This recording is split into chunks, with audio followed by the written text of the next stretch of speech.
Hello everyone, এই ভিডিওটা ছিল শ্রাবণ মাসের পঞ্চম সোমবারের দিন। দেখতেই পাচ্ছ সকাল সকাল প্রকৃতি মায়ের মুখ ভার, সকাল থেকেই ঝমঝম করে বৃষ্টি হচ্ছে। তো কি করা যাবে, এর মধ্যে আমি ঠাকুর ঘরের কাজ কমপ্লিট করে নিজেও স্নান করে ঠাকুর ঘরে চলে এসেছি। এসেই আমাদের চিনি সন্দেশ লাড্ডু দিয়ে সুন্দর করে স্নান করিয়েও দিয়েছি। এখানেই দেখতে পাচ্ছ আমার ফুল তোলা, তারপর বাবা ফল নিয়ে এসে দিয়েছে।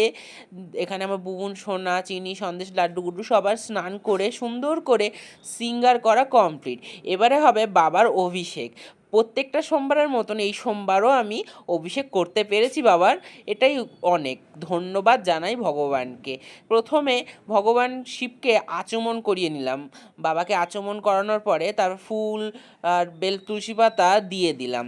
তারপরে ঠাকুরকে এবারে একটু অষ্টগন্ধা চন্দন একটু মাখিয়ে নিলাম। তারপরে দুধ দিয়ে বাবার পঞ্চাক্ষরী মন্ত্র জপ করতে করতে সুন্দর করে বাবাকে অভিষেক করিয়ে দিয়েছি। এবারে দুধের পরে তারপরে অভিষেক করাবো দই দিয়ে। পঞ্চামৃতর 5টি উপকরণ এক এক করে করে নিলাম। দই দিয়ে সুন্দর করে অভিষেক করিয়ে দিলাম। দইয়ের পরে এরপরে আসবে ঘি এবং তারপরে আসবে হচ্ছে মধু। ঘি মধুর পরে শর্করা অর্থাৎ চিনির জল বা বাতাসার জল। আমি এখানে বাতাসার জলটাই ইউজ করেছি। ডাইরেক্ট চিনি বা বাতাসা দেওয়া উচিত নয়, জল করেই দেওয়া উচিত, তাহলে ঠাকুরের কষ্ট হবে না।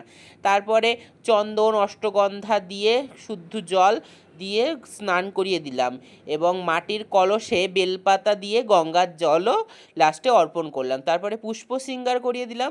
এরপরে আমার মা সুন্দর করে ঠাকুরকে অভিষেক করাচ্ছে। মায়ের অভিষেক কমপ্লিট হয়ে যাওয়ার পরে আমি ভগবানকে সুন্দর করে মুছিয়ে নিয়েছি, জলের মধ্যে রাখাটা উচিত নয়। তারপরে অষ্টগন্ধা দিয়ে সুন্দর করে সিঙ্গার করিয়ে দিয়েছি। এবার এত ফুল দিয়ে এবারে সুন্দর করে রাম নাম বেলপাতায় রাম নাম লিখে ভগবানকে সুন্দর করে দেখো কত সুন্দর সাজিয়েছি। অবশ্যই জানাবেন ভগবানকে কেমন লাগছে। এখানে দেখো 5 রকমের ফল সাথে নকুলদানা বাতাসা দিয়ে এবং সকল বিগ্রহদের সুন্দর করে ফুল বেলপাতা তুলসী পাতা দিয়ে সিঙ্গার করিয়ে নিলাম। আমাদের বাড়ির নিয়ম অনুযায়ী ভগবানকে লাস্টে একটা ঘিয়ের প্রদীপ এবং মোমবাতি অবশ্যই নিবেদন করতে হয়।